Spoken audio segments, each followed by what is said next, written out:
ఆయన ఎవరైనా చంపేశారా లేకపోతే యాక్సిడెంట్లు కానీ ఇదంతా కూడా జరిగిందా? మనందరికీ తెలుసు నిన్నటి నుంచి కూడా ఈ పాషా ప్రవీణ్ గారికి సంబంధించి చాలా న్యూస్ అయితే బయటకు వస్తుంది. పోస్ట్ మార్టం అయ్యేంత వరకు కూడా దీన్ని ఈ ఈ సంఘటన గురించి ఎలాంటి విషయాలు కూడా మనం నిర్ధారించలేం. ముఖ్యంగా ఇప్పుడు రాజమండ్రి జీజీహెచ్ దగ్గరికి చాలా మంది పాస్టర్స్ వేల సంఖ్యలో అక్కడికి వచ్చి ధర్నాలు చేస్తున్నారు, నిరాహార దీక్షలు కూడా చేపట్టారు ఈరోజు.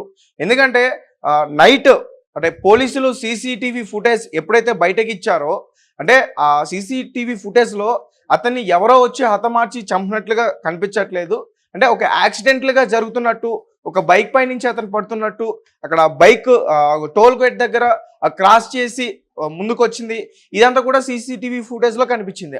అంటే యాక్సిడెంట్ కంటే సీసీటీవీ ఫుటేజ్లో అతను బైక్ అదుపు తప్పి కింద తనంతట తానే పడినట్టు అయితే మనకి కనిపించట్లే. జస్ట్ అతను ఎక్కడి నుంచి ఎక్కడి వరకు వచ్చాడు, క్రాస్ చేశాడు, బండి ఎక్కడి వరకు వెళ్ళింది. సో ఇదంతా కూడా సీసీటీవీ ఫుటేజ్లో అయితే మనకు కనిపించింది. అయితే పాస్టర్ ప్రవీణ్ హైదరాబాద్ నుంచి రాజమండ్రి అసలు ఎప్పుడు వెళ్ళారు? అయితే కొంతమంది హైదరాబాద్ నుంచి రాజమండ్రి కాదు, హైదరాబాద్ నుంచి విశాఖపట్నం వెళ్తున్నారు, అక్కడ ఆయనకి సంబంధించి మీటింగ్ ఏదో ఉందంటూ కూడా చెప్తున్నారు.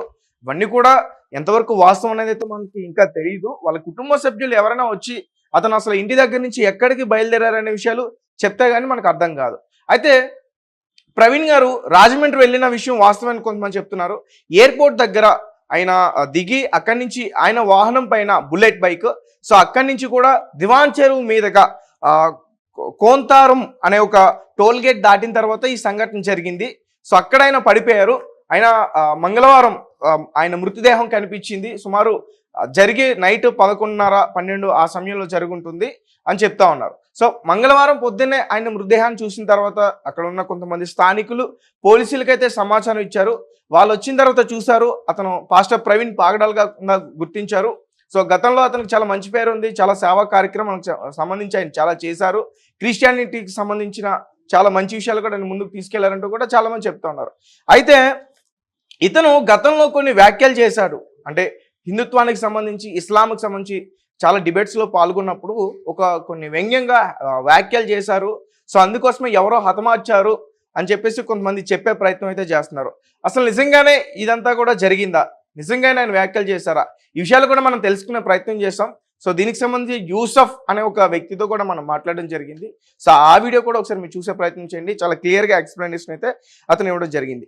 అయితే ఇన్సిడెంట్ గురించి మాట్లాడుకుంటే ఆ ప్రాంతంలో సో అంటే ఇతను బాడీ లభించినప్పుడు అసలు ఎలా కనిపించిందంటే బైక్ అతనిపై ఉంది, ఆ బుల్లెట్ బైక్. సో అతని హెల్మెట్కి ఎటువంటి చిన్న హెల్మెట్కి అసలు పగలలేదు, ఏం కాలేదు. అంటే సాధారణంగా బండి మీద యాక్సిడెంటల్గా పడితే హెల్మెట్ పెట్టుకుంటే హెల్మెట్ మన హెడ్ని సేఫ్ చేస్తుంది కాబట్టి ఏదో రకంగా హెల్మెట్కి డ్యామేజ్ అవుతుంది. కానీ చిన్న డ్యామేజ్ కూడా ఆ హెల్మెట్కి అయితే కనిపించలేదు. అలాగే ముఖ్యంగా తన ఛాతి పైన ఒక షూ మార్క్ ఉందంట. ఎవరో కావాలని అతని గుండెల మీద తన్నినట్టు ఒక షూ మార్క్ ఉందని చెప్తున్నారు. అలాగే ఇతని బాడీ దొరికిన ప్రదేశంలో కొంచెం ఒక 10 మీటర్స్ దూరంలో చూస్తే ఒక చెక్కలు కనిపించాయి, చెక్కలకి రక్తపు మరకలు కనిపించాయి. సో దాన్ని కూడా క్లూస్ టీమ్ స్వాధీనం చేసుకున్నారు. అలాగే ఒకవేళ అంటే ఈ టోల్ గేట్ దాటొస్తున్నప్పటి నుంచి కూడా అతను భయంగా వస్తున్నాడు, అది సీసీటీవీ ఫుటేజ్లో తెలుస్తుందని చెప్తున్నారు. ఒకవేళ అలానే వచ్చుంటే అతను అక్కడే ఆగే ప్రయత్నం చేసేవాడు, లేదంటే అక్కడి నుంచి ఫాస్ట్గా వెళ్ళే ప్రయత్నం చేసేవాడు. అంటే హెడ్లైట్ పగిలింది, హెడ్లైట్ ముందు ఉంటుంది, హెడ్లైట్ పగిలింది. సో అక్కడే ఎవరో అతని పైన దాడి చేశారు అంటూ చెప్తున్నారు. అలాగే వేరే వాహనంతో గుద్దారు అతన్ని అంటూ కూడా చెప్తా ఉన్నారు. ఒకవేళ గుద్దితే వెనకాల ఖచ్చితంగా ఆ బండికి డ్యామేజ్ అయి ఉంటుంది. సో ఎక్కడ కూడా డ్యామేజ్ అవ్వలేదు. వీళ్ళేం చెప్తున్నారంటే సీసీటీవీ ఫుటేజ్ అంటే ఆ విషయం సీసీటీవీ ఫుటేజ్ విషయం పక్కన పెడితే కొంతమంది పాస్టర్లు చేసే ఆరోపణలు ఏంటంటే అతన్ని దివాన్ చెరువు దగ్గర కొంతమంది కావాలని కాపుగాచి అతన్ని ఆ బండి మీద నుంచి కూడా లాక్కెళ్ళి అతన్ని కర్రలతో కొట్టి చంపేశారు, కావాలనే అతని ముఖం మీద కొట్టి చంపేశారు. అలా ఎలా చంపుతారో ఇంతకు ముందు కూడా కొన్ని పోస్టులు కూడా పెట్టారు అంటూ కూడా చెప్తా ఉన్నారు. అయితే దీనికి సంబంధించి అసలు మరి ఇతను వ్యాఖ్యలు ఏం చేశాడో, ఇలా చంపేస్తానని ముందు చెప్పారు కదా, అసలు వ్యాఖ్యలు ఏం చేశారనే విషయం చూసుకుంటే ముందు ఇతను గతంలో ఇస్లాం ఉద్దేశించి అంటే ఇస్లాం స్త్రీల గురించి కొన్ని వ్యాఖ్యలు అయితే చేశారు. అతను ఏం మాట్లాడాడు, ఎందుకు మాట్లాడాడని అయితే నేను డైరెక్ట్గా ఎక్స్ప్లెయిన్ చేసే ప్రయత్నం చేయను. అతని ఛానల్లో ఈ ప్రవీణ్ పగడాల అతని ఛానల్లో అయితే వీడియో ఉంది, ఒకసారి చూడండి. వాళ్ళ ఫ్యామిలీకి సంబంధించిన వాళ్ళు కూడా కేసు పెట్టొద్దంటూ కూడా నైట్ మాట్లాడారు. అలాగే ఒక బెదిరింపు కాల్ కూడా వచ్చిందని చెప్తున్నారు. అసలు ఏం జరుగుతుంది అసలు ఈయన విషయంలో? తేజ గారు, మీరు అన్నది వాస్తవం. బెదిరింపు కాళ్ళు గాని వాళ్ళ వైఫ్ ను ఇక్కడ రావటానికి వద్దని చెప్పడం గాని చాలా రకమైన ఒత్తిళ్లు తీసుకొని వస్తున్నారు. కొంతమంది ఆ హత్యకి చేసిన వాళ్ళు ఎవరైతే ఉన్నారో బ్యాక్గ్రౌండ్ పెద్ద తలకాయలు అయితే ఎవరైతే ఉన్నారో వాళ్ళు అది చెప్పడానికి మాత్రం వాస్తవంగా కనబడుతుంది. ఇక్కడ మాత్రం మొన్న నైట్ 11:12 సమయంలో జరిగిన హత్య నిన్న ఒక రోజంతా అయిపోయింది. నాకు కూడా ఈ రోజు సుమారు 1 గంట కావస్తుంది. ఇప్పటిదాకా కూడా పంచనామా చేయకోకుండా ఇప్పటిదాకా కూడా డాగ్స్ కుక్కలను అక్కడ పంపించి ఎవరు చేశారు హత్య, లేకపోతే ఇది యాక్సిడెంటా, లేకపోతే ఆయన పడ్డా అని చెప్పేసి కూడా ఇంతవరకు కూడా ఇక్కడున్న అధికారులు గాని ఇక్కడున్న ప్రభుత్వం గాని ఇంతవరకు పట్టించుకొని నిర్లక్ష్యం అయితే కనపడుతుంది. ఎందుకు కనపడుతుందంటే అతను ఒక పగడాల ప్రవీణ్ అనే వ్యక్తి క్రిస్టియన్ మతంలో చాలా పెద్ద వ్యక్తి. అతను అంబేద్కరిస్టుల గురించి గాని, దళితుల గురించి గాని, అట్లే హిందూ ధర్మాల గురించి గాని, ఇట్లా ఇస్లాం మతానికి సంబంధించిన గ్రంథాల పైన ఉన్న పెద్ద అవగాహన ఉన్న వ్యక్తి. అలాంటి వ్యక్తి ఈ రోజు ఒక రోడ్డు పక్కన పడి ఉండి చనిపోతే ఈ రోజు దాకా కూడా ఇక్కడున్న ప్రభుత్వం గాని ఇటు ఆయన తెలంగాణ కాబట్టి తక్కువ చూస్తున్నారు అన్నట్టు ఆంధ్రాలో కనపడుతుంది. కాబట్టి తెలంగాణ మనిషి కాబట్టి ఇక్కడ తక్కువ చూసినట్టు ఇక్కడ పోలీస్ అధికారులు మాకు స్పష్టంగా కనపడుతుంది. మేము ఖమ్మం నుంచి వచ్చింది ఆయన్ని చూడటం కోసం, ఆయన దళితుల కోసం, అంబేద్కరిస్టుల కోసం ఆయన డిబేట్లు ఎన్నో మేము చూసాం. ఆయన మేము ఫాలో అవుతాం. ఎందుకంటే ఈ సొసైటీలో జరుగుతున్న అంటరానితనాన్ని, కుల నిర్మూలనాన్ని గురించి కూడా ఆయన ఎన్నో విధాలుగా చాలా అనాలుగా మాట్లాడే వ్యక్తి ఆయన. కానీ ఈ రోజు దాకా కూడా ఆయన గురించి ఇక్కడున్న ఎమ్మెల్యే గాని, ఇక్కడున్న ఎంపీ గాని, ఇక్కడ ఉన్న హోంమంత్రి గాని ఎవరు గాని ఈ రోజు ఇప్పటిదాకా కూడా స్పందించకపోవడం చాలా సిగ్గుసేట్ అని చెప్పేసి అని మేము భావిస్తున్నాం.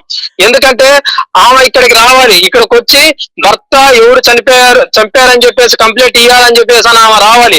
కానీ ఆమెకు ఫోన్ చేసి నీకు ఒక బిడ్డ ఉంది, నీ బిడ్డను మేము చంపేస్తాం, నువ్వు వీడికి రావద్దు, ఈ కేసు నువ్వు కొట్టేసుకోవాలి, నువ్వు కేసు పెట్టొద్దు అని చెప్పేసి అని కొంతమంది టీడీపీ నాయకులకు సంబంధించిన కొంతమంది ఆమెకి ఫోన్ చేసి కోమలి ప్రవీణ్ భార్యకు ఫోన్ చేసి అంటున్నారని చెప్పేసి అని ఇక్కడ స్థానికులు చాలా మంది చెప్తున్నారు.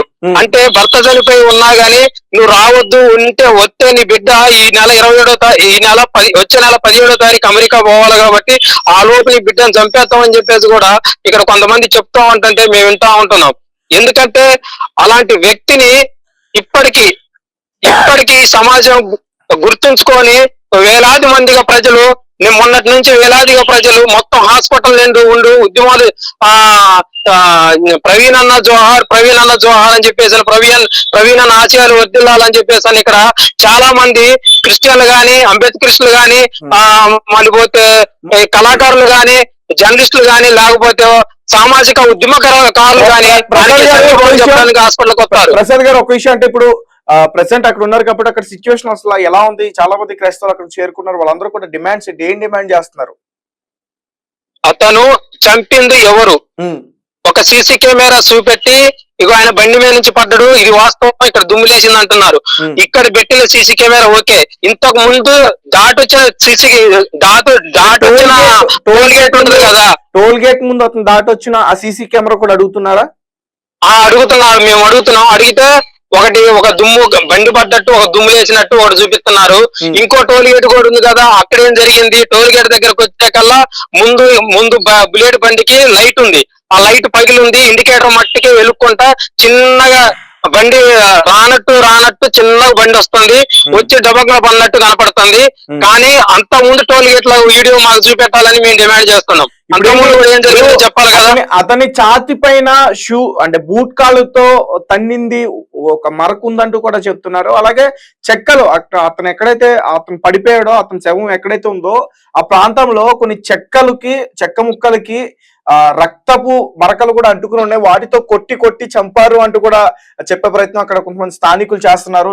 బయటకు వస్తున్నాయి ఇవన్నీ కూడా నమ్మొచ్చా?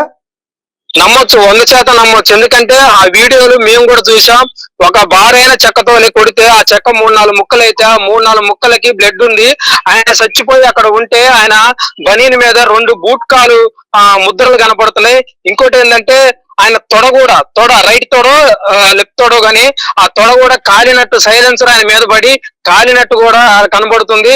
ఆ బండి ఎప్పుడైనా చరిత్రలో నాకు తెలిసి బండి మనిషి కింద పడితే మనిషి మీద బండి పడ్డది చరిత్ర ఎక్కలేదు. కానీ ఆయన పడుంటే ఆయన మీద బండి నలుగురు గాని లేపి మొయ్యలేని బండి ఆయన మీద పడ్డట్టు యాక్షన్ చేశారు. ఇంకోటి ఏంటంటే కొంతమంది స్థానికులు చెప్పేది ఏంటంటే వాళ్ళకి ఫోన్ చేసి మీ ఆయన మందు తాగి కింద పడ్డాడు ఇట్లనే రాస్తారు పోలీసు వాళ్ళు కేసు, ఇంతకు ముందు ఏం రాయరు, మీరు ఇదంతా వద్దు, ఎందుకంటే ఆల్రెడీ ఆయన చచ్చిపోయిండు, ఇంకా ముక్కలు ఎంతగానో పోస్ట్ మార్టం చేస్తారు, తీసుకోండి పోండి అని చెప్పేసి కానీ వాళ్ళ కుటుంబ సభ్యులకి బెదిరింపు కాలు వస్తాయి అని చెప్పేసి ఇక్కడ స్థానికులు మాత్రం అంటున్నారు. అది మేము విన్నాం కాబట్టి మీకు చెప్తున్నాం సార్. ఎందుకంటే ఆయన బాడీ మీద ఆ బూట్ కాళ్ళు ఆ బండిని చూస్తేనేమో ఆయన మీద ఉన్నది అది 100% హత్య అని చెప్పేసి అని మేమైతే బలంగా నమ్ముతున్నాం సార్.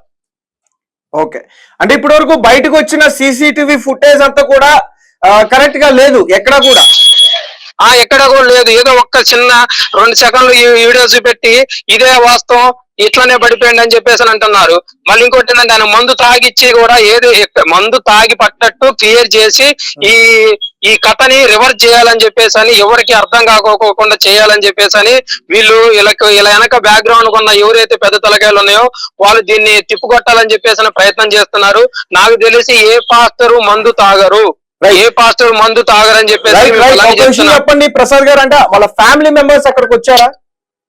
వాళ్ళ ఫ్యామిలీ మెంబర్స్ అయితే ఇంతవరకు అయితే ఇక్కడికి ఎవరు రాలేదు. వాళ్ళ బామ్మర్ది గారు వచ్చారు ఈ రోజు 1 గంటకి, ఇందాక వాళ్ళని పిలిచారు. ఈయన తరపున ఎవరైతే వచ్చారో అది పాస్టర్స్ కావచ్చు, ఇంక మిగతా వాళ్ళ 7గురిని పేరు నెంబర్ తీసుకొని 7గురితో పాటు ఆయన కూడా పోస్ట్ మార్టం గదిలోకి తీసుకెళ్లి ఆ లైవ్ అంటే వాళ్ళు కెమెరాలు పెట్టి పోలీస్ డిపార్ట్మెంట్ ఆధ్వర్యంలో కెమెరాలు పెట్టి మేము పోస్ట్ మార్టం చేస్తాం అని చెప్పేసి 1 గంట తర్వాత మేము చేస్తాం అని చెప్పారు.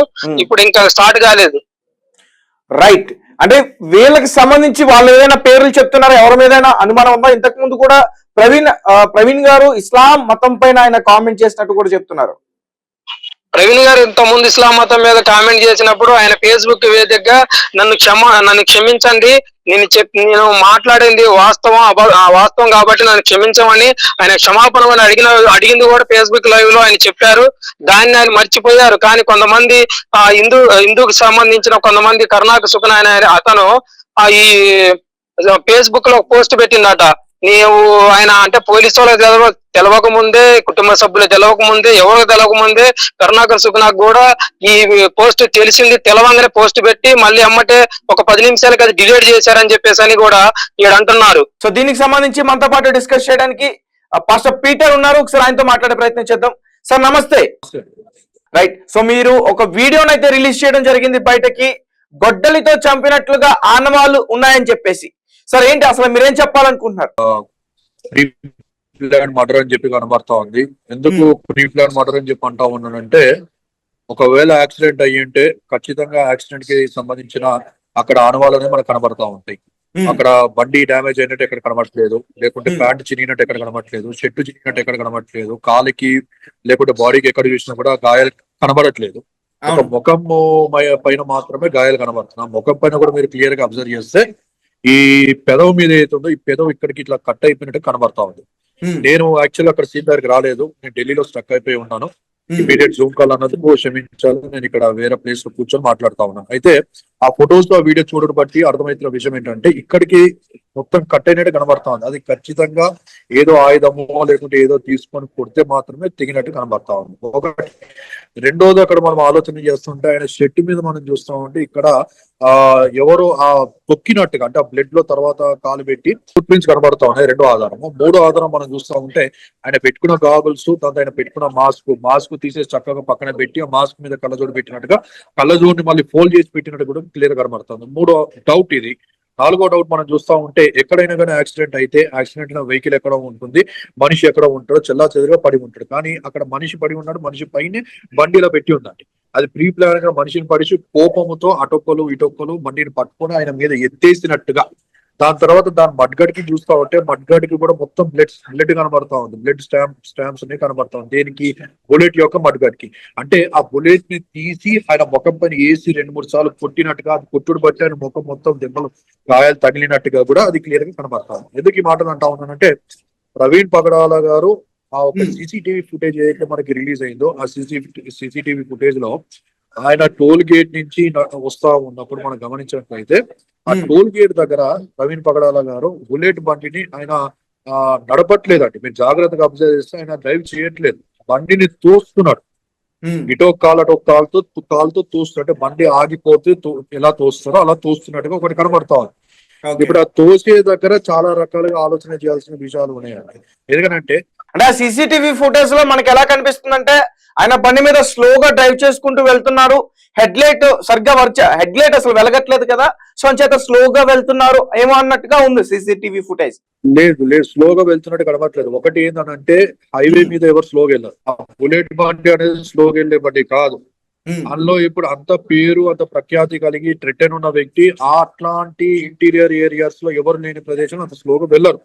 అది కూడా స్లోగా వెళ్తున్నారంటే అది పక్క నుంచి సైడ్ నుంచి వెళ్తా ఉన్నట్టు. ఇప్పుడు దానిలో గమనించాల్సిన ఆ ఒక సీసీటీవీ ఫుటేజ్ నుంచి క్లారిటీగా మనకు కొన్ని విషయాలు అర్థమవుతున్నాయి. ఏంటంటే, ఆ వ్యక్తి ఇలాగ కష్టం మీద బండిని నూపుకుంటూ వెళ్తున్న సిచ్యువేషన్ కనబడుతుంది.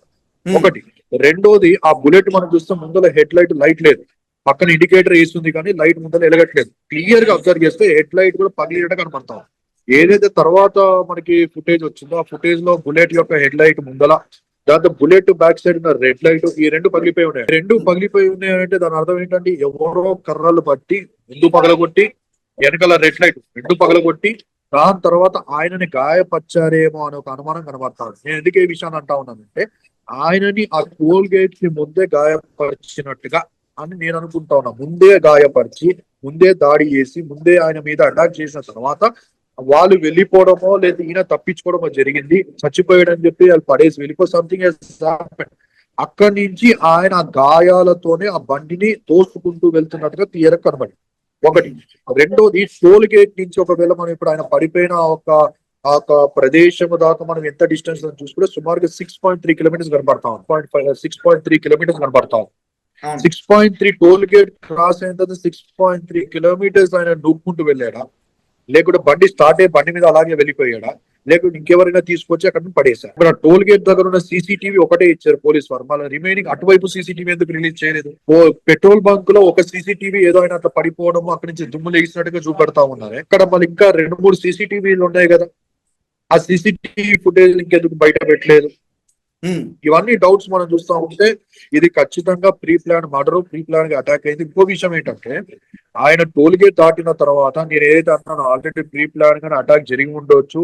ముందల అద్దము వెనకాల అద్దం పగలగొట్టి కొట్టి ఆయన మొత్తం రక్తం కారుతా ఉంటే ఆయన మాస్క్ పెట్టుకుని ఆయన పడిపోయాడని చెప్పి వెళ్ళిపోయి ఉండొచ్చు, లేదా తప్పించుకొని ఆయన అక్కడి నుంచి ఒకవేళ అలాగే తోసుకుంటూ వెళ్ళిపో. అక్కడ ఏదైతే ఇప్పుడు ప్రవీణ్ గారు పడిపోయిన ప్రదేశం ఉందో, ఇప్పుడు ఆ ప్లేస్ ని ఒకసారి చూస్తా ఉంటే అక్కడ కర్రలు కనబడతా ఉన్నాయి. ఇప్పుడు ఆ కర్రల మీద కూడా బ్లడ్ డ్రాప్ కనబడతా ఉన్నాయి. ఆ కర్రలతో మూతి మీద, ముఖం మీద అక్కడ దాడి చేశారా, లేకుంటే ముందే టోల్ గేట్ కి ముందే దాడి జరిగానే తోసుకుంటూ వచ్చాడా?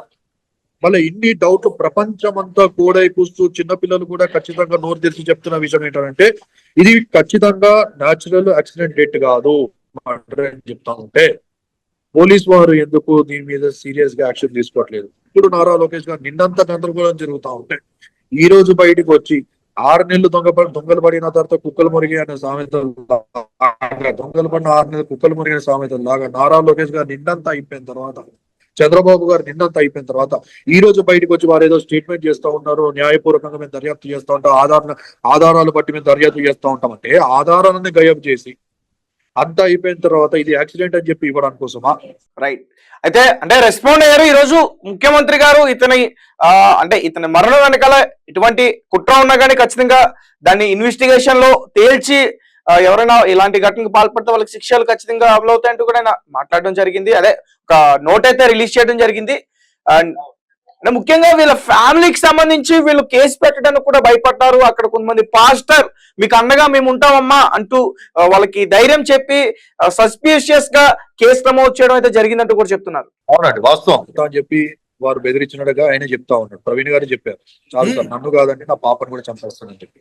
సో అట్లాంటి పరిస్థితుల్లో వాళ్ళ అమ్మగారికి మొన్న ఆయన వీడియో చూస్తా ఉంటే, అమెరికా నుంచి నేను కొన్ని రోజులు రావాల్సింది ఇమీడియట్ గా 4-5 days లో ఇమీడియట్ గా వచ్చాను, ఎందుకంటే మా అమ్మగారికి బాగాలేదని చెప్పి ప్రవీణ్ గారు లాస్ట్ మాట్లాడిన జేమ్స్ గారి యొక్క మీటింగ్ లో లాస్ట్ టైం మాట్లాడిన వీడియో చూస్తా ఉంటే, మా అమ్మగారికి బాగాలేదు, మా ఇంటికి ఆవిడ పెద్ద దిక్కు, అమ్మగారి కోసం నేను అమెరికా నుంచి ఇమీడియట్ గా వచ్చాను, వారి ఆరోగ్యం కోసం ప్రార్థన చేయడం అని చెప్పి ఆయన చెప్పి ఉన్నాడు. కానీ అమ్మగారికి బాగాలేదు. రెండో విషయం ఆయన ఏం చెప్తా ఉన్నాడు అంటే, నాకు నాన్నగారు లేరు, నాన్నగారు చిన్నప్పుడే చనిపోయారు, నేను నాకు అమ్మాయినా నాన్నైనా పెద్ద దిక్కు ఎవరైనా కదా మా అమ్మగారు అని చెప్పన్నారు. ఇప్పుడు ప్రవీణ్ గారు లేరు అనే ఒక మాటను విన్న తర్వాత తెలిసిన విషయం అంటే, వాళ్ళ అమ్మగారు వాళ్ళ భార్య కూడా ఇద్దరు సిస్టర్ కళ్ళు తిరిగి పడిపోయారు, స్పృహ లేకుండా అయిపోయారు అని చెప్పే విషయము సోషల్ మీడియాలో చక్కర్లు కొడతా ఉంది. సో ఇట్లాంటి అంటే వాళ్ళు ఆల్రెడీ ఒక స్టేజ్ చాలా లో స్టేజ్ లోకి వెళ్ళిపోయారండి. అలాంటి పరిస్థితుల్లో ఇప్పుడు ఈ కేసు, ఇప్పుడు కుమారుడు పోస్ట్ మార్టము, రేపన్నాడు పిల్లలు ఫ్యూచర్ అనే విషయం ఆలోచన చేస్తే, అక్కడ ఉన్నవారు ప్రెజర్ బిల్డప్ చేయడం కానీ, అక్కడ ఉన్నవారు విషయాలు చెప్పడం బట్టి ఖచ్చితంగా వాళ్ళు ఇంకా ఎక్కువ భయపడతారు. మగవారం మనం అంటే చాలా ధైర్యంగా ఎదుర్కొంటాం, కానీ ఆడవారు పిల్లలు తర్వాత ముసలివారు అంటే ఖచ్చితంగా భయపడతారు. సరే మంచిది, నారా లోకేష్ గారు మాట్లాడారు, మంచిది, చంద్రబాబు గారు మాట్లాడారు, మళ్ళీ పవన్ కళ్యాణ్ గారు ఎందుకు మాట్లాడలేదండి? నా సంతాన ధర్మం అని చెప్పి ఆయన అడుగుతా ఉంటాడు కదా, వచ్చి సంతాన ధర్మం అని చెప్పి అడుగుతా ఉంటాడు కదా, ఎక్కడ పోయింది సంతాన ధర్మము? ఇన్ని రోజులు ఆంధ్రప్రదేశ్ ప్రశాంతంగా ఉంది. సార్ ఫైనల్ గా మీరు ఒక విషయం చెప్పండి. అంటే సార్ ఫైనల్ గా ఒక విషయం చెప్పండి. అంటే గతంలో కూడా కొన్ని వ్యాఖ్యలు చేశారు, అవి వేరే వాళ్ళకి కొంచెం బాధను కలిగించాయి. అప్పట్లో కూడా అతను పైన కొంతమంది పోస్టులు కూడా పెట్టారు, చంపేస్తామంటూ కూడా బెదిరించారు, బెదిరింపు కాల్స్ వచ్చాయి, పోస్టులు పెట్టారు, ఇలాంటి రకమైనటువంటి చాలా బయటకైతే ఇప్పటి వరకు వచ్చాయి. చనిపోయిన తర్వాత కూడా చాలా పోస్టులు కూడా పెట్టారంటూ కూడా కొన్ని వీడియోస్ రిలీజ్ చేయడం మనం చూసాం. ఎందుకంటే ఆయన బహిరంగంగానే మీడియాలో నేను నీ తల తీసేస్తా, నీ సంగతి చెప్తా, నీ నాలుక పోస్తా అని చెప్పి ఆయన మాట్లాడిన మాటలు రికార్డింగ్స్ అన్ని ఉన్నాయి. ఎందుకంటే ఈయన హైదరాబాద్ కి సంబంధించిన వ్యక్తి కాబట్టి, హైదరాబాద్ కి సంబంధించిన ఏ వ్యక్తులతో అయినా సుపారీ పిచ్చి ప్రవీణ్ పగడాల గారిని ఆయన ట్రేస్ చేస్తూ ఆయన ఏమైనా చేసి ఉంటాడా? ఒకటి. సార్ ఇప్పుడు అంటే అతను అదుపులోకి తీసుకున్నారా? ఈ షమీర్ అనే అనుమానితుడిని అదుపులోకి తీసుకున్నారా? పోస్ట్ మార్టం రావాలిగా, పోస్ట్ మార్టం వచ్చిన తర్వాత పోలీసు వాళ్ళు ఏంటి నిర్ధారిస్తారు? అది యాక్సిడెంట్ అని ఇస్తారా, లేకుంటే హత్య అని చెప్పిస్తారా? నాకు తెలిసి 100% నాకు తెలిసి అది యాక్సిడెంట్ అనే ఇస్తారు. మొదటి నుంచి యాక్సిడెంట్ అంటున్నారు, ఇప్పుడు కూడా యాక్సిడెంట్ కి ఇస్తారని చెప్పి నేను అనుకుంటున్నాను. దాని తర్వాత ఇందాక ఒక వీడియోలో అజయ్ బాబు గారు కూడా మాట్లాడుతున్న విషయం ఏంటంటే, ఆయనకు వచ్చిన సమాచారం ప్రకారంగా ఆయన చెప్తా ఉన్నాడు, ఆ డ్రింక్ అండ్ డ్రైవ్ చేసి ఉన్నాడు, ఆయన బ్లడ్ లో ఆల్కహాల్ కలిసిందని చెప్పి ఆ రిపోర్ట్ రాబోతా ఉంది, నాకు లోపల ఉన్న వ్యక్తులు కొంతమంది సమాచారం ఇచ్చాడని చెప్పి ఇందాక ఆయన అక్కడ రాజమండ్రి హాస్పిటల్ నుంచి బహిరంగంగా లైవ్ పెట్టాడు. సో ఇప్పుడు ఇవన్నీ చూస్తా ఉంటే కేసుని తప్పదోరి పెట్టడానికి పంపించడానికి జరుగుతున్న ప్రయత్నాలు కానీ ఇది కనబడతా ఉన్నాయి. మరి ఇప్పుడు వచ్చే పోస్ట్ మార్టం రిపోర్టును బట్టి ఇప్పుడు ఏం జరుగుతుంది? రిపోర్ట్ ఏది వచ్చినా మాకు రిపోర్ట్ తో సంబంధం లేదండి. క్రైస్తవ సమాజంగా క్రైస్తవ తరపున మేమంతా ఖచ్చితంగా రేపటి రోజు బంధుకు పిలుపునిస్తా ఉన్నాము. ఆంధ్రప్రదేశ్ తెలంగాణ మొత్తంలో బంధుకు పిలుపునిస్తా ఉన్నాము.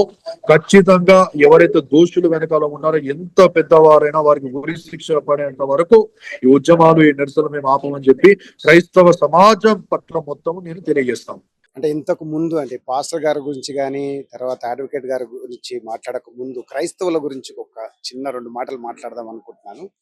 ప్రీ ఇండిపెండెన్స్ కానివ్వండి, పోస్ట్ ఇండిపెండెన్స్ కానివ్వండి, క్రైస్తవులు చేసిన సర్వీసెస్ ఈ దేశంలో చాలా ప్రాముఖ్యమైనవి. అది అందరికి తెలిసిన విషయం. ఎడ్యుకేషన్ కానివ్వండి, health care, which is primary necessity for the development of any country అనేది క్రైస్తవుల ఏదైతే పాత్ర ఉండేనో అది చాలా చాలా ఇంపార్టెంట్ అన్నమాట. So the entire nation has to be grateful first of all for the services of the Christian community. అది first point. Second point, నేను ఒక చిన్న స్టాటిస్టిక్స్ ఇస్తాను మీకు. 2014 నుండి ఇప్పుడు 2025 వరకు 700% అట్రోసిటీస్ పెరిగింది క్రిస్టియన్స్ మీద. ఆ స్టాటిస్టిక్స్ కూడా forum of Christians, United Christian forum అని, తర్వాత ఏడిఎఫ్ అని ఈ లీగల్ టీమ్స్ ఉన్నాయన్నమాట ఢిల్లీలో. వీళ్ళు ఈ దాడులని రికార్డ్ చేస్తుంటారు. ఓకే, సో 700% పెరిగింది. సో క్రిస్టియన్స్ అనడం అనేది చాలా ఈజీ టార్గెట్స్ అయిపోయారు ఇప్పుడు, for any reason. It could be for polarisation, for winning elections or whatever it is. Christians అనేది మాత్రం, క్రైస్తవులు అనేది మాత్రం చాలా సాఫ్ట్ టార్గెట్స్ అయిపోయారు madam. This is one point. Coming to మన పాస్టర్ ప్రవీణ్ పగడ గారు, ఇప్పుడు ఇన్వెస్టిగేషన్ స్టేజ్ లో ఉంది. కాకపోతే it's a clear cut indication that అతన్ని హత్య చేశారనేది ఒక క్లియర్ కట్ ఇండికేషన్. ఆయనకు ప్రాణ ప్రమాదం ఉన్నదనేది కూడా గత 2 నెలల నుండి అతను చెప్పడం జరిగింది. వాట్సాప్ లో కూడా అతను మెసేజ్ సర్క్యులేట్ కావడం జరిగింది.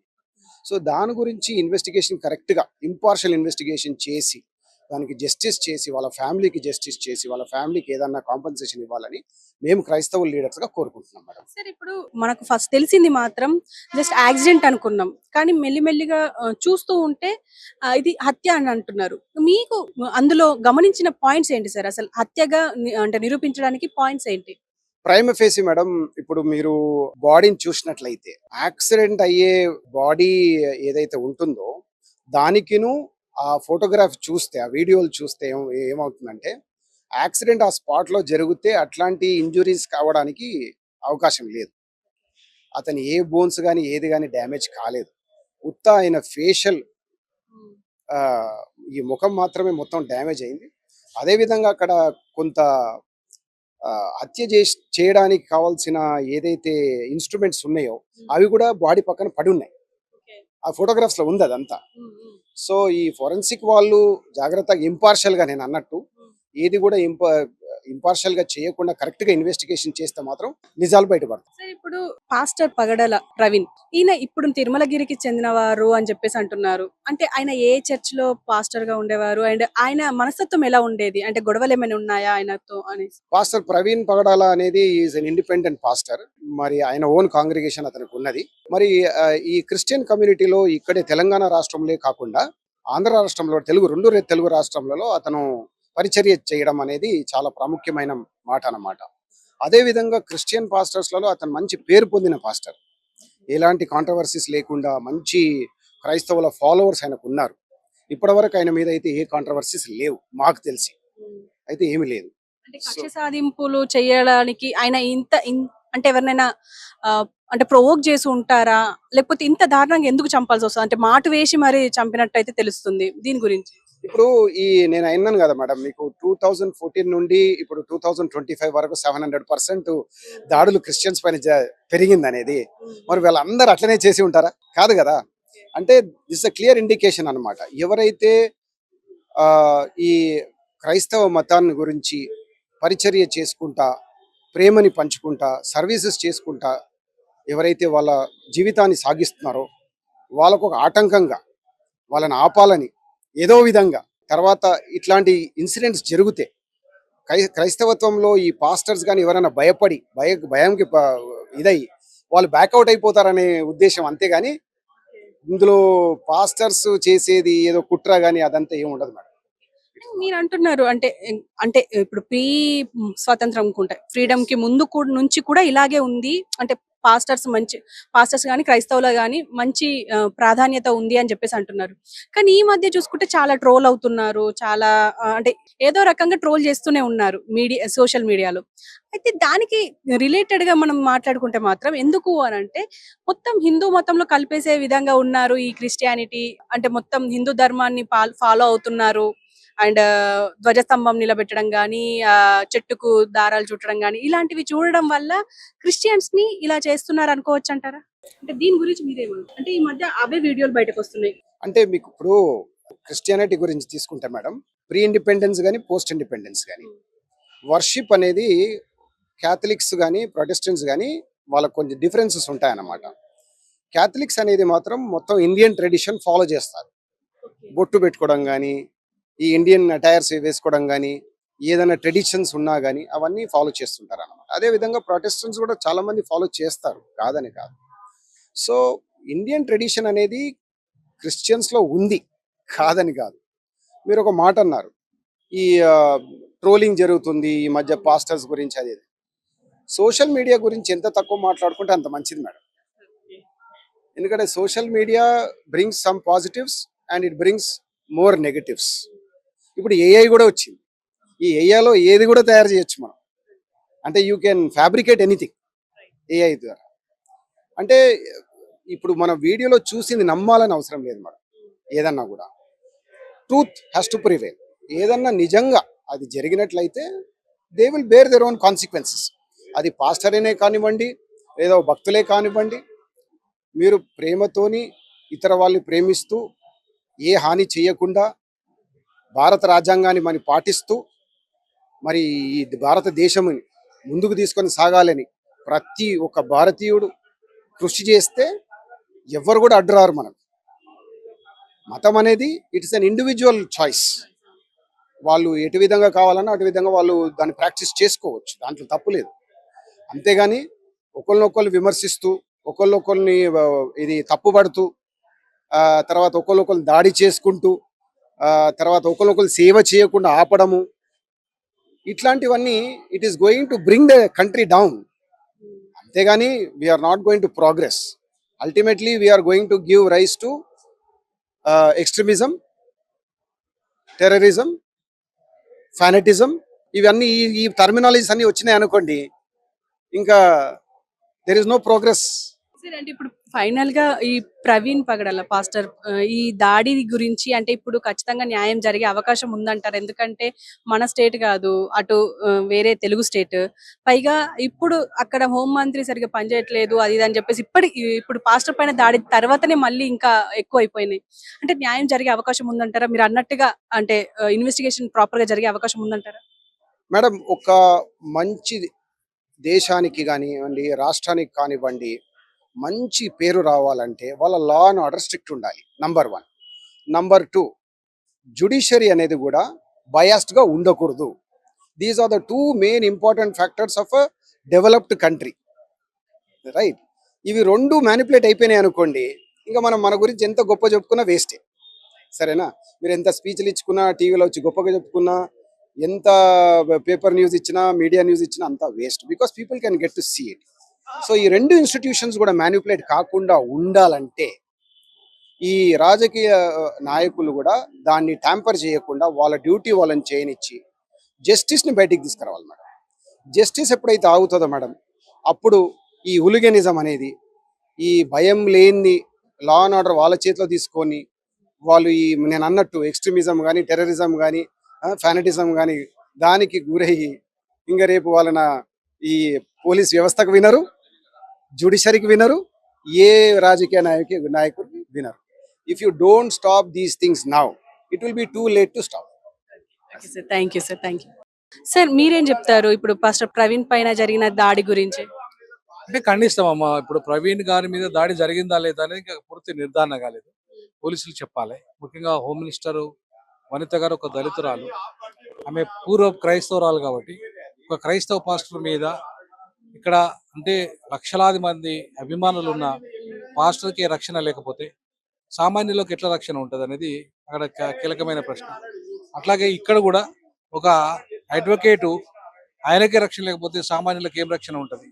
సో అక్కడ క్రైస్తవుడే, ఇక్కడ క్రైస్తవుడే, ఇక్కడ అడ్వకేటు క్రైస్తవుడే, అక్కడ పాస్టర్ క్రైస్తవుడే. సో వీళ్ళకు క్రైస్తవుల మీద దాడి జరిగితే ఆ దాడి జరిగిన వాళ్ళకే ఇవాళ పోలీసులు ప్రొటెక్షన్ ఉన్నారు తప్ప ఇవాళ బాధితులకు లేరు. సో అక్కడ 3 గంటలకు ఇన్సిడెంట్ జరిగితే 11-12 వరకు ఎఫ్ఐఆర్ చేయకపోతే వేలాది మంది ప్రజలు అక్కడికి వస్తే కనీసం సుమోటోగా ఇవాళ వాళ్ళు ఖచ్చితంగా తీసుకోవాలి కదా.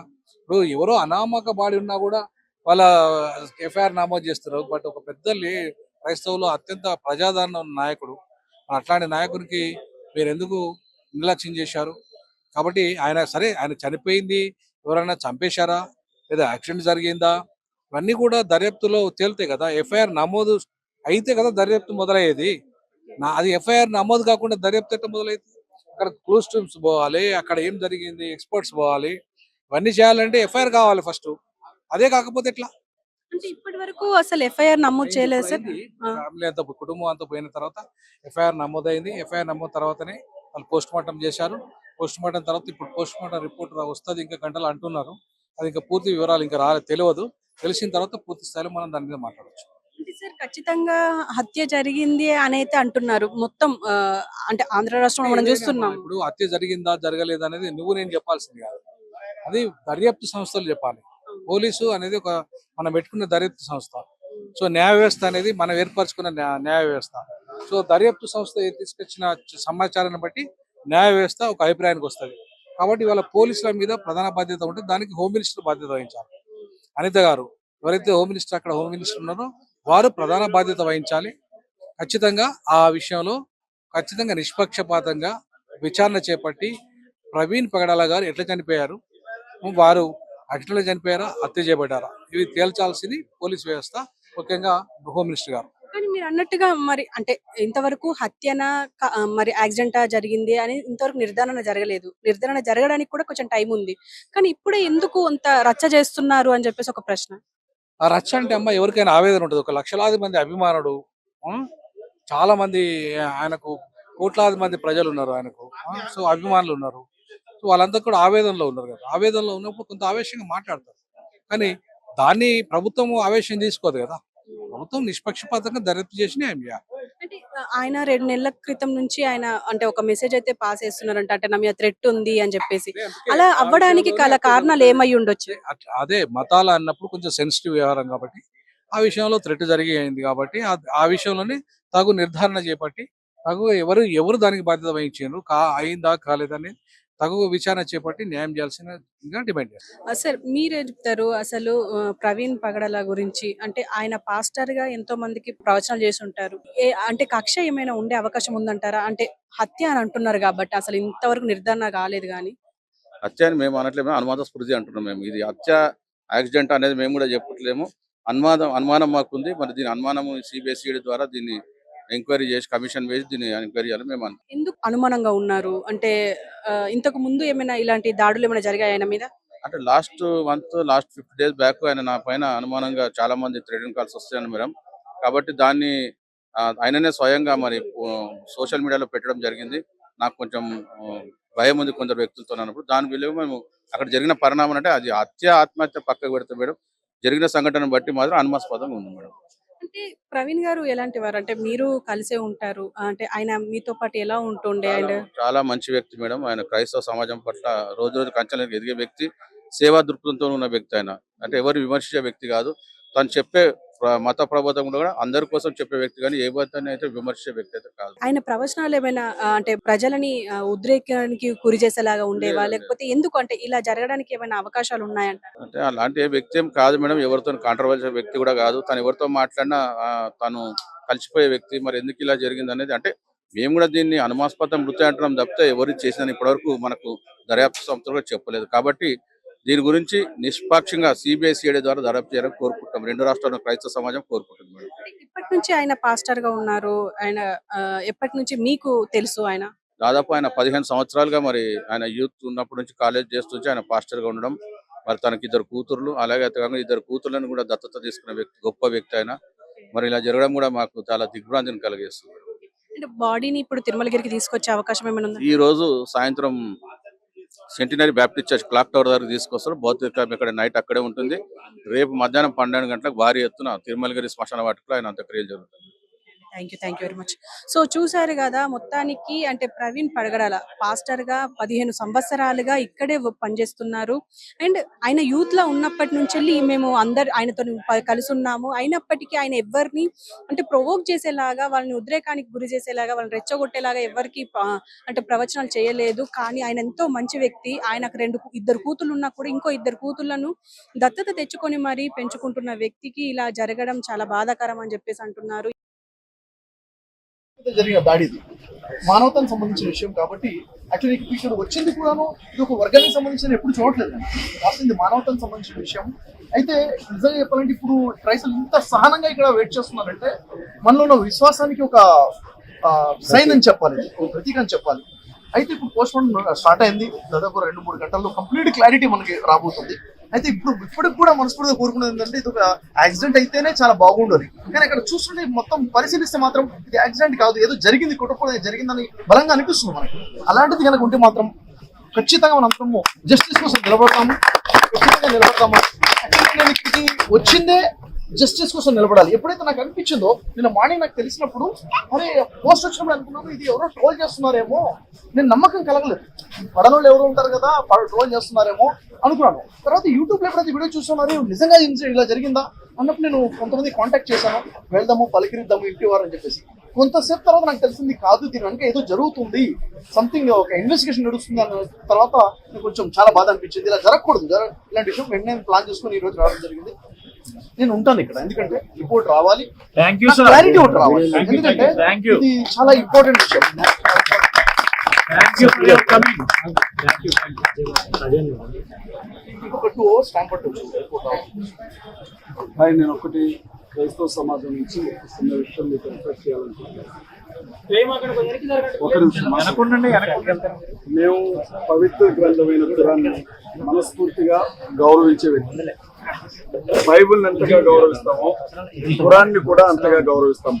నేను ఒక్కటే అడుగుతున్నా, ఇప్పుడున్న పరిస్థితుల్లో మీరు మసీదుల్లో ఉన్నా మేము చర్చిల్లో ఉన్నా ప్రమాదం మన ఇద్దరికీ ఉంది అన్న విషయం మాత్రం మీ మనసులో ఉండని.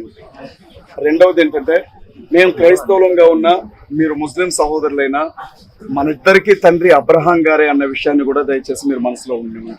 మీకేదన్నా కష్టం వస్తే మా ప్రాణాలు అడ్డుపెట్టి కాపాడుకుంటాం. మాకేదన్నా కష్టం వస్తే దయచేసి మానవత్వంతో మీరు కూడా వీళ్ళు మా దాయాదులు అని మాకు అండగా నిలబడండి. మనకి దేవుడు ఉన్నాడు, మేము దేవుని చిత్తం అని ఎంత ధైర్యంగా అంటామో ఇన్షా అల్లా అని అంతే గౌరవంగా కూడా అంటాం. దయచేసి ఈ విషయాన్ని మీ ద్వారా, ఎందుకంటే మీరు సిగ్నేచర్ స్టూడియోలో మాట్లాడినప్పుడు ఉపేందర్ గారు ఆయన మహేందర్ గారు మిమ్మల్ని ఎంత ఇబ్బంది పెట్టాలని ప్రయత్నించారో మేము కళ్ళారా చూసాం. ఆ సమయంలో మీరు పడ్డ వేదన కూడా మేము చూసాం. చివరికి మీరు సనాతన ధర్మాన్ని కూడా గుండెల్లో పెట్టుకోవడానికి సిద్ధపడ్డా, మీరు వేరు వేరు అని చెప్పడానికే ప్రయత్నించారు తప్ప దగ్గరికి తీసుకోవడానికి వాళ్ళు ప్రయత్నించలేదు. ప్రవీణ్ పగడాల గారి హత్య ఒక సంతకం, రాబోయే రోజుల్లో క్రైస్తవులకి ముస్లింలకి ఇది ఒక మరణ శాసనంగా మారబోతుంది అనేది ఓపెన్ గా చెప్తున్నారు. నెక్స్ట్ అజయ్ని చంపుతామంటున్నారు. బీజేపీ నేతలు వాళ్ళ పర్సనల్ పేజెస్ లో, అఫీషియల్ పేజెస్ లో అనౌన్స్ చేస్తున్నారు, నెక్స్ట్ చచ్చేది అజయ్ గారే అని చెప్పి నా గురించి మాట్లాడుతున్నారు. చావడానికి మీరు భయపడం, నేను భయపడను, దేవుని దగ్గరికి వెళ్ళిపోతామని. కానీ మిగతా వాళ్ళు నాయకత్వం లేకపోతే బలహీనలు అయిపోతారు. ఈ విషయంలో ఎప్పుడు మీ దృష్టికి ఏమొచ్చినా మీ నమ్మకాలు మీవి, మా నమ్మకాలు మావి, కానీ కష్టం అంటే మాత్రం ఇద్దరం కలుద్దాం బాయ్. ఈ విషయాన్ని మాత్రం మనసులో ఉంచుకోండి. ఇది ముస్లిం సమాజానికి నేను క్రైస్తవ సహోదరుడిగా నేను ఇస్తున్నటువంటి రిప్రజెంటేషన్ గా దయచేసి మీరు భావించారు. తప్పకుండా సార్. యాక్చువల్గా ఎప్పుడు కూడాను ఇక్కడ మనం చూస్తున్నా ఏంటంటే, జనరల్ గా ప్రజల మనసున్న ఆలోచన ఏంటంటే, మతం కోసమే మనిషి ఉన్నాడేమో అనుకుంటాం. కాదు, మనిషి కోసమే ధర్మం వచ్చింది. మనిషి లేకపోతే ధర్మం లేదు కదా, మనిషి కోసం ధర్మం వచ్చింది. అలాంటిది ధర్మం పేరు మీద, మతాల పేరు మీద కొట్టుకున్నారంటే వాళ్ళకి ధర్మం తెలియదు అనుకుంటాం. కాబట్టి నిజంగా మనలో ఉన్నటువంటి విశ్వాసమే మనం నిలబెడుతుంది. విశ్వాసంగా ఉన్నవాడు ఎప్పుడు కూడా చావుకు భయపడేవాడు కాదు. చావు, ఎందుకంటే ఇక్కడ అన్ని కష్టాలు నష్టాలు ఉంటాయి, చనిపోయిన తర్వాత అక్కడ నిత్యజీవం ఉంది కదా, అక్కడ ఇలాంటి కష్టాలు లేవు. మనం మరణానికి భయపడేవాళ్ళం కాదు. అయితే ఇక్కడ కావాల్సింది ఏంటంటే, భారతదేశం ఇంత ప్రశాంతమైన ఆధ్యాత్మిక దేశంగా ఉన్నటువంటి దేశం, ఇక్కడ మనమంతా అబ్రహం సంతానం క్రైస్తవులు ముస్లింస్ అయితే మానవులందరూ ఆదం సంతానం అన్న విషయం కూడా మనం గుర్తు చేయాలి కదా ప్రజలకి.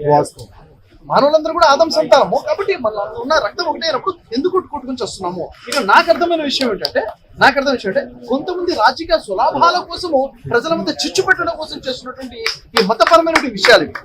కాబట్టి మనం ఎక్కడో 0.1% ఉన్నారు నెగిటివ్ పీపుల్. మనం మిగిలిన 99% ఎవరైతే ఉన్నారో వీళ్ళ మధ్యన ఐక్యత రావాలి. ఎందుకంటే అదే అంటారు, సమాజంలో చెడు వ్యాపిస్తుందంటే కారణం చెడ్డవారు కాదు, మంచివాడు మౌనంగా ఉండడము. ఇప్పుడు నాకు చాలా సంతోషం అనిపిస్తుంది, ప్రతి ఒక్కళ్ళు కూడా మన పనులు మానేసి ఇళ్లలో లేకుండా బయటకు వచ్చి నిలబడ్డా ఉంటే ఇది ఈ రెస్పాన్స్ కావాలి. ఎప్పుడైనా ఎక్కడైనా చెడు జరుగుతుంది, దౌర్జన్యం జరుగుతుంటే మనం వెంటనే స్టాండ్ తీసుకోగలగాలి. ఖచ్చితంగా సార్, మీరు వేరు నేను వేరు కాదు, మనుషులందరము కూడా ఒక్కటే మన భావనతోనే మనం ముందుకెళ్తున్నాము. అదే భావనతో నిలబడదాము. ఈగ కూడా వాళ్ళని ఇవ్వకుండాను మనం ఒకటి చేద్దాం. ఇప్పుడు ఏదైతే ఉందో ఈ సంఘటన ఏంటంటే నిజంగా కలిసి వేస్తుంది, మనసు కలిసి వేస్తుంది. ఇంత మంచి వ్యక్తి మీద, ఎందుకంటే వ్యక్తిగతంగా చాలా మంచి వ్యక్తి ప్రవీణ్ పగడాల గారు, వ్యక్తిగతంగా చాలా మంచి పర్సనాలిటీ. అలాంటి వ్యక్తి మీద ఇలా జరిగిందంటే తట్టుకోలేకపోతున్నాం. ఎవరి మీద కూడా ఇలా జరగకూడదు. ఇప్పుడు అజయ్ గారి మీద అటాక్ చేస్తామని చెప్తున్నారు కదా, నిజంగా ఒకవేళ చూడండి, దేవుడి ఆజ్ఞ లేకుండా ఏది జరగదు, అవునా లేదా? ఇప్పుడు మనలో ఉన్న విశ్వాసంతో మనం నిలబడ్డాం. ఎప్పుడు కూడా మనం ఒకళ్ళు అన్యాయం చేయాలని ఆలోచించే వాళ్ళం కాదు, ఒకళ్ళ హితం కోసం ఆలోచించేవారమే. కాబట్టి ఖచ్చితంగా మీతో పాటు మేము ఉన్నాం సార్, మాతో పాటు మీరు ఉన్నారు. అందరం కలిసికట్టుగానే ఉందాము, కలిసికట్టుగా సుఖంగా జీవితం. ఎందుకంటే కొంతమంది మూర్ఖులకు తెలియని విషయం ఏంటంటే, ఇది సమాజం అంటే మన శరీరంతో సమానం. ఈ శరీరంలో ఒక చెయ్యి, ఇంకో చెయ్యి, ఒక కాలు ఒక భాగం ఉందంటే ఒక్కొక్క వర్గం అనుకుంటే, ఒక వర్గాన్ని డ్యామేజ్ చేద్దామంటే మన శరీరమే పోతుంది కదా, అవునా లేదా? అంతా కలుస్తేనే సమాజం అన్న ఈ కనీస జ్ఞానమైన వచ్చే విధంగా ప్రజలందరికీ మనం తెలియచేయాలి కూడా. అందరం కూడా కలుసుకున్నాం. అదే బైబిల్ అనేది చెప్తుంది, సహోదరులు కలిసి ఉండడా ఎంత మేలు ఎంత మనోహరం అని చెప్పింది. కలిసికట్టుగానే ఉంటాం. Thank you very much. Thank you sir.